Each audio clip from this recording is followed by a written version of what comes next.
The morning sun rose golden and warm over the colony world of New Harmony. It was the kind of morning that made people believe they had found paradise among the stars.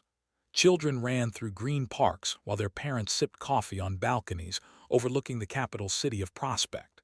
Birds that humans had brought from Earth sang in trees that had taken root in alien soil. Life was good here, far from the crowded cities and polluted skies of the home planet. Governor Daniel stood on the balcony of his residence and watched his daughter playing with her friends in the garden below.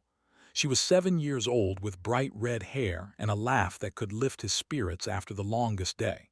His wife Maria joined him with 2 cups of tea and they stood together in comfortable silence. This was everything he had worked for. This was home. New Harmony was humanity's farthest colony, located in the 442 system nearly 100 light-years from Earth. Over 2,300,000 people lived here. They had built universities, hospitals, factories, and farms. They had created a civilization from nothing in just 40 years. It was proof of what humanity could achieve when given the chance. But not everyone in the galaxy was happy about human expansion. The Dominion had watched with growing anger as these newcomers spread across the stars. There were ancient beings, creatures with hard shells and cold eyes who had conquered 40 species over 10,000 years. They believed the galaxy belonged to them. They had sent warnings to Earth demanding that humans stop colonizing new worlds. The Galactic Council, a loose alliance of spacefaring species, had dismissed humans as too young and too weak to matter. They advised the to ignore the mammals. Admiral commanded the Third Fleet from his flagship, the Devastator. He was old even by standards, with scars across his shell from 100 battles. He had crushed rebellions and burned worlds. He did not fear humans. He despised them. When his superiors ordered him to teach humanity a lesson, he felt only satisfaction. The attack came without warning on a quiet Tuesday morning. Captain was commanding the patrol vessel Steadfast when his sensors lit up with contacts. He was a veteran officer with 20 years of experience, but nothing had prepared him for what he saw. 12,000 warships emerged from hyperspace in perfect formation. They filled the sky like a swarm of metal locusts. His hands were steady as he opened a channel to the colony. His voice did not shake even though he knew he was looking at death. He had 30 ships under his command, 30 against 12,000. The math was simple and brutal. Governor received the alert in his office. He had seconds to process the information before the first plasma bolts began falling from orbit. He grabbed the emergency communicator and shouted evacuation orders that he knew were pointless. There was nowhere to run. There was no time. Communications officer Lisa Palmer worked frantically at her station in the Colonial Defense Center. She was 26 years old and had joined the Colonial Service to see the galaxy. Now she was watching her world die. Alarms screamed around her. The building shook as explosions tore through the city. She had one job left to do. She compiled every piece of sensor data she could gather. She recorded the footage from every camera still functioning. She captured the transmissions from Captain and his doomed fleet as they fought against impossible odds. And she recorded the voices of her people, the screaming and the crying and the desperate prayers. The Steadfast lasted 11 minutes. Captain rammed his burning ship into a cruiser in his final act of defiance. His crew died with him, 37 souls who refused to surrender. Lisa Palmer sent the transmission to Earth just as the ceiling collapsed above her. The message would take 14 days to reach home at faster-than-light speeds. She hoped someone would listen. She hoped someone would remember. In the garden below the governor's residence, Little looked up at the sky and saw fire falling like rain. Her mother Maria threw herself over her daughter, trying to shield her with her own body. It was the instinct of every parent since the beginning of time. It made no difference. Admiral watched from orbit as his fleet reduced New Harmony to ashes. He felt nothing but cold satisfaction. These humans had dared to spread across the galaxy like insects. They needed to learn their place. They needed to understand that they were the masters of this universe. The bombardment lasted 47 minutes. When it ended, nothing remained of the colony but smoking craters and melted glass. Every building was destroyed. Every vehicle was burned. Every living thing was dead. 2,300,000 humans ceased to exist in less than an hour. Composed a message to Earth. His translators rendered it in perfect English. The words were simple and cruel. Know your place, humans. Expand no further or face extinction. New Harmony was a warning. The next time we will come for Earth itself. He transmitted the message and ordered his fleet to return home. The mission was complete. The humans would submit now. They would cower and beg for mercy like every other species that had broken. It was the natural order of things. The stars burned cold and silent over the grave of New Harmony. The ashes of 2 million people drifted on the wind. Among them were the ashes of a 7-year-old girl with red hair who had been playing in a garden when the sky caught fire. 14 days later, the message reached Earth. It was received by a communications satellite orbiting the moon and relayed to every major government on the planet. Leaders watched the footage in silence. They heard the screams. They saw the fire. They read the words of Admiral. And something changed in the heart of humanity. Something ancient and terrible woke from its long sleep. It was not fear. It was not despair. It was rage. They believed they had taught humanity a lesson. They believed they had broken the spirit of an upstart species. They could not have been more wrong. They had made the worst mistake in the history of the galaxy. They had given humanity a reason to unite. President Cole had not slept in 3 days. He sat in the Situation Room beneath the White House, surrounded by military leaders and diplomats from every nation on Earth. The footage from New Harmony played on a loop on the main screen. Nobody could look away. Nobody could speak. Cole was 62 years old with gray hair and tired eyes. He had spent his career building bridges between nations and negotiating peace treaties. He believed in diplomacy. He believed that reasonable beings could always find common ground. That belief died when he watched a plasma bolt vaporize a school full of children. Fleet Admiral Santos stood at attention near the door. She was the commander of Earth's combined space forces, a position created just 5 years ago when humanity finally realized they needed a unified military presence among the stars. She was 51 years old with short black hair and a scar on her left cheek from a training accident. Her voice was calm when she finally broke the silence. "Sir, the Galactic Council has offered to mediate. They are willing to accept our surrender and permanent submission to their authority. They want us to dismantle our colonial fleet and restrict our expansion to 3 systems." The room remained silent. Chinese General Zhou Wei sat motionless with his hands folded on the table. Russian Admiral stared at the screen with tears running down his weathered face. European Defense Minister Hans looked like he might be sick. President Cole turned to face the assembled leaders. Every nation on Earth was represented in this room. Countries that had been enemies for centuries sat side by side. Old hatreds and ancient grievances suddenly seemed very small. "What assets do we have?" Cole asked. Admiral Santos consulted her tablet. "Our combined fleet numbers approximately 900 combat vessels. Most are patrol craft and light frigates designed for police actions and colony defense. We have 47 heavy cruisers and 12 battleships. Total military personnel across all branches is roughly 4 million. And their navy consists of over 200,000 warships, including several thousand dreadnoughts. They have conquered and subjugated 40 species across a quarter of the galaxy. Their military has been fighting and winning wars for 10,000 years." The numbers were impossible. It was like comparing a handful of fishing boats to an entire ocean of sharks. Any sane analysis would conclude that resistance was futile. Surrender was the only logical option. Dr. Marsh cleared his throat from the far end of the table. He was the director of Project Colossus, a classified defense initiative that most world leaders had only heard rumors about.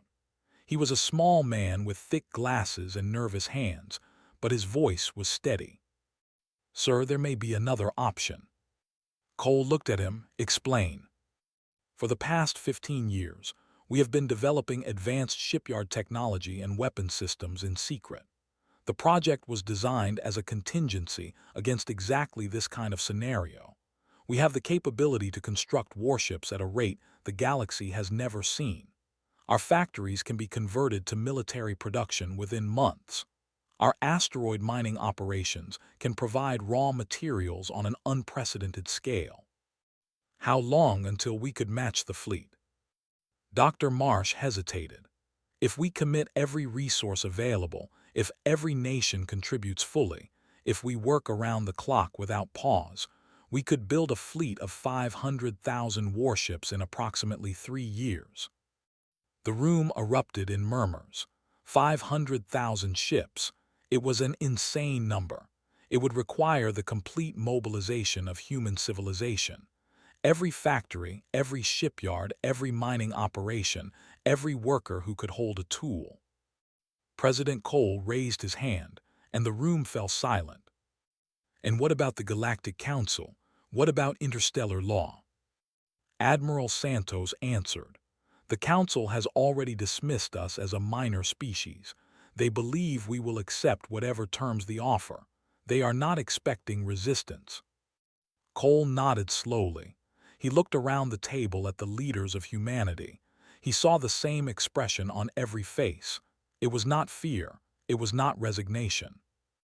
It was cold, burning determination. "We have 3 years," Cole said. "Dr. Marsh, you will have whatever you need. Every resource on this planet and in this solar system is at your disposal. General Joe, Admiral, Minister, I need your countries to commit fully. Old alliances and old conflicts are over. From this moment forward, there is only humanity." The Chinese general stood and bowed. "China commits everything. Our factories, our workers, our technology. We stand with Earth." The Russian admiral rose as well. "Russia has not forgotten how to fight against impossible odds. We are with you." One by one, every leader in the room made the same pledge. Within hours, the news spread across the planet. The people of Earth learned what had happened to New Harmony. They saw the footage. They heard the ultimatum. And humanity made its choice. Factories that had been making cars began making warship components. Universities shifted their research to weapons and defense systems.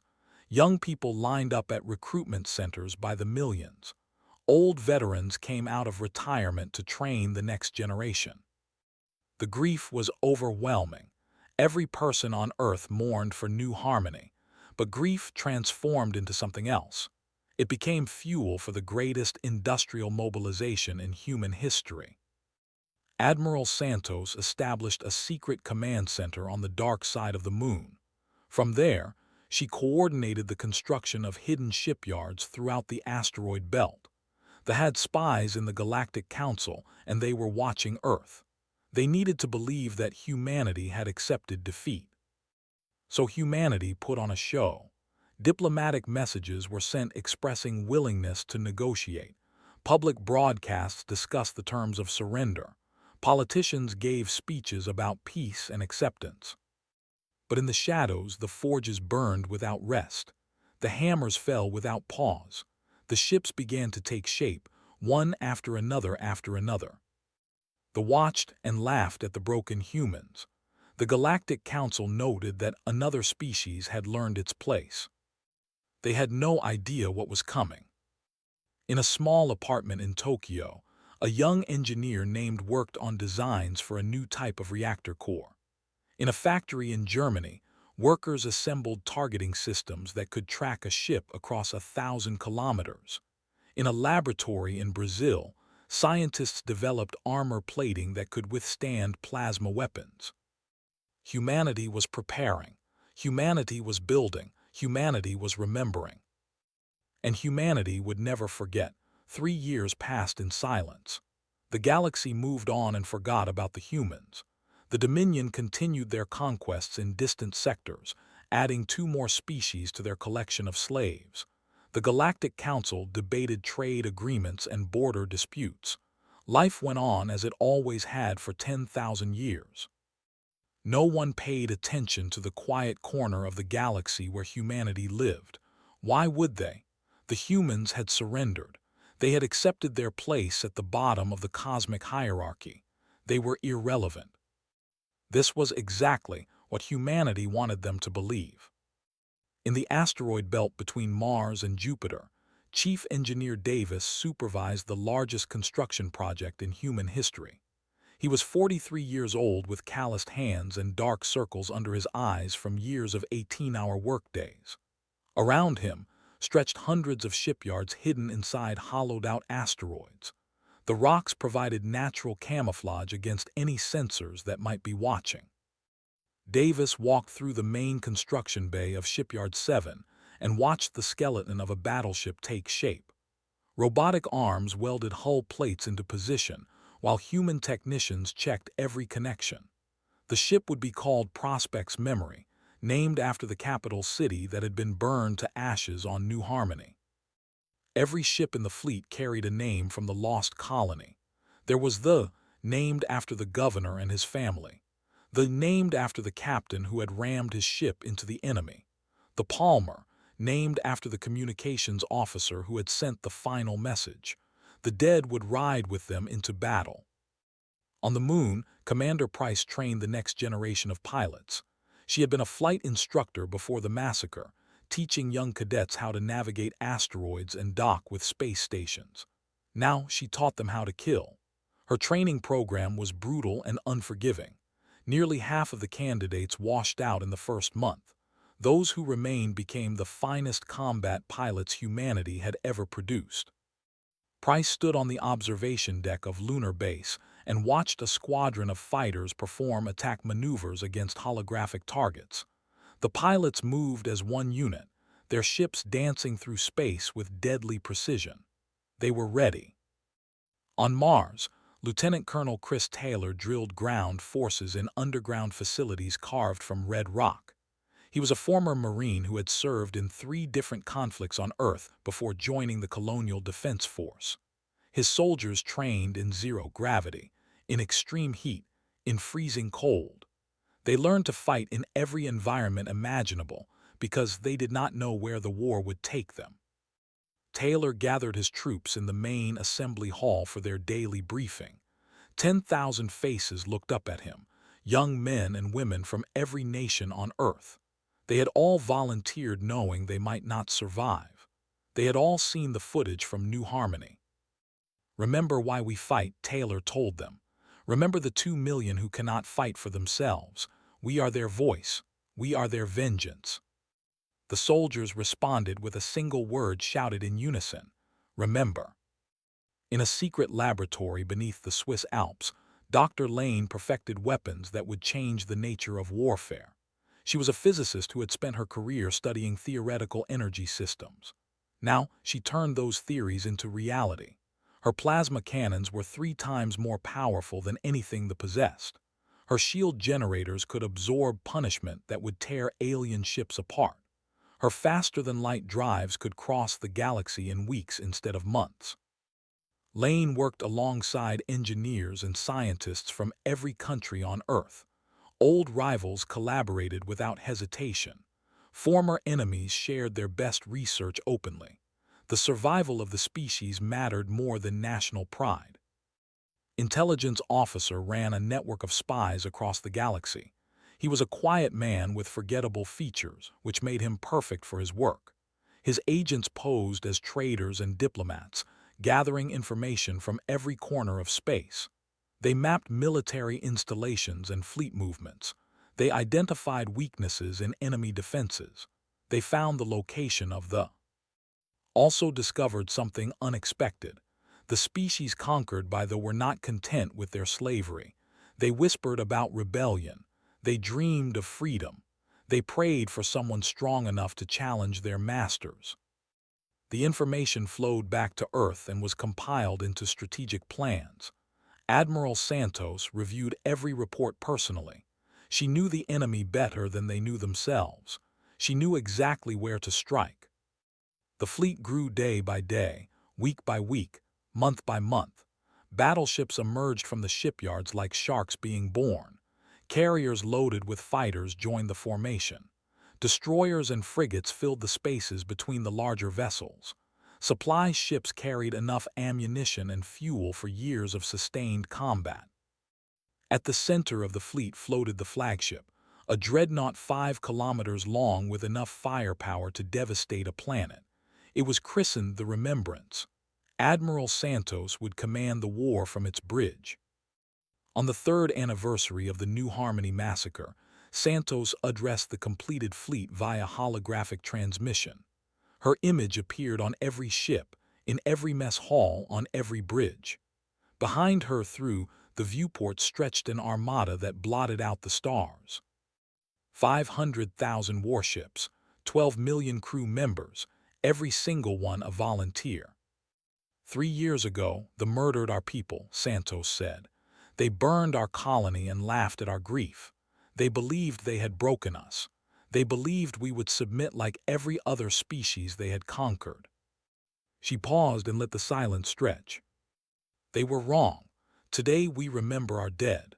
Tomorrow we remind the galaxy why humanity should never be underestimated. The fleet began its final preparations. Weapons were loaded. Systems were checked. Crews said prayers and wrote letters home.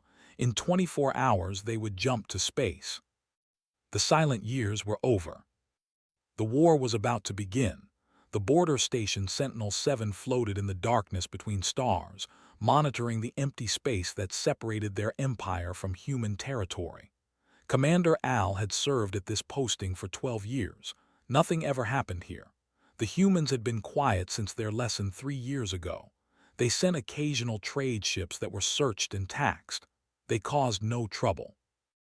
Al was reviewing supply reports when his sensor officer made a sound he had never heard before. It was something between a gasp and a scream. The commander turned to see his subordinate staring at his display with all 4 eyes wide with terror. "Commander," the officer's voice trembled. "You need to see this." The sensor display showed contacts emerging from hyperspace. Hundreds of contacts, thousands, tens of thousands. The numbers kept climbing as the computer struggled to track them all. 100,000, 200,000, 300,000. The final count stopped at 500,000 vessels. Al's mind could not process what he was seeing. This was impossible. The humans had barely 1,000 ships 3 years ago. Where had this armada come from? How had they built so many vessels without anyone noticing? He reached for the emergency transmitter to warn His claw never touched the button. Commander Greg Harrison led the vanguard force of 20,000 destroyers. His ship, the New Dawn, was the first to open fire on the border station. Plasma bolts tore through the structure like paper. The station exploded in a blossom of fire and debris. But Al had managed one final act before death. A warning beacon launched automatically when the station's power failed. It raced toward the at faster-than-light speeds, carrying sensor data that would terrify an empire. Admiral Santos watched the border station die from the bridge of the Remembrance. Her face showed no emotion. This was just the beginning. "All ships," she said calmly, "advance." The human fleet moved into space like a tide of steel and fire. They traveled in perfect formation, 500,000 ships acting as one enormous organism. Nothing in the history of the galaxy had ever matched this display of military power. Admiral received the warning beacon in his throne chamber He played the sensor data 3 times because he could not believe what it showed. 500,000 human warships. It was madness. It was a lie. It had to be some kind of trick. But the reports kept coming. Border stations went silent one after another. Patrol fleets encountered the human armada and were destroyed in minutes. The invasion was real. Summoned his war council and began organizing a defense. He had over 200,000 ships scattered across the empire. He ordered them to converge on the fortress world of Or, which guarded the approach to the. If they could stop the humans there, they might survive. The human fleet did not slow down. They advanced through space with terrible efficiency, destroying every military target they encountered. They did not negotiate. They did not accept surrenders from warships. Every vessel that raised weapons against them was reduced to atoms. Captain Melissa Grant commanded the destroyer Prospect's Memory. Her crew had all lost family on New Harmony. Her own sister had been a teacher at the colonial school. Grant fought with cold precision, her tactical decisions perfect and merciless. She led her ship through formations that had terrorized the galaxy for centuries and tore them apart. The subjugated species watched in disbelief as their masters fell. The Eye had been slaves for 3,000 years. They gathered around communication screens in their work camps and watched human ships destroy cruisers. Some of them wept. Some of them laughed. Many did both. They sent secret messages to the human fleet, offering intelligence about defenses. They staged uprisings on a dozen planets, tying down ground forces. Species that had accepted their slavery for generations suddenly remembered what hope felt like. Admiral Santos received the intelligence reports and adjusted her strategy accordingly. The conquered peoples were allies now, whether they knew it or not. The empire was rotting from within even as human guns tore it apart from without. The fortress world of, or was this last hope, 12,000 of their finest warships formed a defensive sphere around the planet. Orbital weapons platforms added their firepower to the formation. Ground-based cannons could shoot into space. It was the strongest defensive position in the empire. Santos divided her fleet into 3 groups. The first group, led by Commander Harrison, would attack from above. The second group, led by Captain Grant, would strike from below. The third group, commanded by Santos herself, would punch straight through the center. The battle began at dawn local time on Or. Plasma fire lit up the darkness between worlds. Ships exploded in brilliant flashes of light. Debris fields grew larger by the minute as vessels from both sides died. They fought with desperate courage. They knew this battle would decide the fate of their civilization. Every ship gave everything it had. Every crew member was willing to die. But it was not enough. Human weapons cut through shields like they were made of paper. Human ships maneuvered with speed and precision that the commanders could not match. Human tactics adapted to every defensive formation, finding weaknesses and exploiting them without mercy. The battle lasted 6 hours. When it ended, the defensive sphere was shattered. Over 10,000 ships drifted as burning wreckage. The orbital platforms were destroyed. The ground cannons were silent. Admiral Santos looked at the tactical display and allowed herself a moment of satisfaction. The path to the lay opened before her.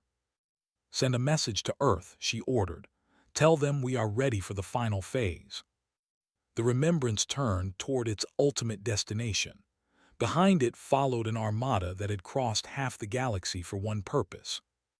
Judgment was coming. The Eva Prime had never known fear. For 10,000 years, it had been the heart of an empire that crushed all opposition. 20 billion lived on its surface, secure in the knowledge that no enemy could ever reach them. Their ancestors had conquered the stars. Their children would inherit an eternal dominion. That certainty died when the human fleet emerged from hyperspace. The sky above a prime filled with warships. 500,000 vessels blocked out the light of the twin suns, casting shadows across continents. Civilians looked up and saw death hanging over their world. Children screamed. Adults stood frozen with terror they had never experienced before. Admiral watched from his command bunker deep beneath the capital city. His remaining fleet of 30,000 ships formed a last desperate line between the humans and his world. It was not enough. He knew it was not enough. He opened a communication channel to the human flagship. His translator rendered his words in perfect English. Admiral Santos, I am Supreme Commander of the military. I invoke the galactic conventions of warfare. I invoke the principles of civilized conflict. I request negotiations for the terms of surrender. Santos appeared on his screen. She was a small human female with short black hair and cold eyes. She did not look like a conqueror. She looked like something far more dangerous. She looked patient. Admiral Santos replied, 3 years ago, your fleet arrived at our colony of New Harmony. Do you remember what happened? Said nothing. I will remind you. Santos pressed a control on her chair. Footage began playing on the screen. It showed ships bombarding a human world. It showed cities burning. It showed people running through streets as fire fell from the sky. And it carried sound. The sound of 2 million people screaming as they died. The footage ended with the message himself had sent to Earth. Know your place, humans. The words echoed in the silence. Santos leaned forward. You gave our people no warning. You showed them no mercy. You murdered 2,300,000 innocent civilians to send a message. You killed children in their schools. You killed families in their homes. You killed people whose only crime was wanting to build a life among the stars. She paused. The entire galaxy was watching this transmission. The Galactic Council had their sensors trained on the confrontation. Every subjugated species was gathered around screens, waiting to see what would happen next. Message received, Santos said. Closed his eyes. He expected to feel his world burn. He expected to hear the screams of 20 billion of his people. He expected humanity to do exactly what they had done. But the bombardment did not come. Santos continued speaking. We are not you. We did not cross the galaxy to commit genocide. We came to deliver justice, not to become monsters. The human fleet began moving with surgical precision. Weapons locked onto military targets only. Warships, defense platforms, weapons factories, command centers. One by one, they were destroyed with devastating accuracy. The remaining fleet was eliminated in 20 minutes. Not a single civilian installation was touched. Ground forces led by Colonel Chris Taylor descended on the major cities. They encountered soldiers who fought with desperate courage. The battles were short and brutal. Human technology and training proved superior in every engagement. Within hours, the planetary defense forces were neutralized. Taylor personally led the assault on the command bunker. His troops breached the heavy doors with shaped charges and swept through the corridors with lethal efficiency. They found Admiral waiting in his office, alone and unarmed. The old looked at the human soldiers surrounding him. He had expected savages. He had expected mindless brutes. Instead, he saw disciplined warriors who moved with professional calm. I surrender, said. Taylor nodded. Admiral, by order of the United Human Coalition, you are under arrest for crimes against humanity. You will stand trial for the massacre at New Harmony. The Supreme Commander was led away in restraints. He did not resist. President Cole addressed the Galactic Council via quantum link from Earth. Behind him on the screen was footage of human ships orbiting a prime, their weapons silent. The Dominion attacked our people without provocation, Cole said. They murdered millions of innocent civilians to intimidate us. They believed we were weak. They believed we would accept slavery. He paused to let his words sink in. We are not weak. We built the largest fleet this galaxy has ever seen. We crossed your stars and dismantled an empire that has terrorized you for 10,000 years. We could have burned their world as they burned ours. We chose not to. We chose justice over vengeance. The council representatives sat in stunned silence. They had expected the humans to commit atrocities. They had prepared speeches condemning human barbarism. Now they had nothing to say.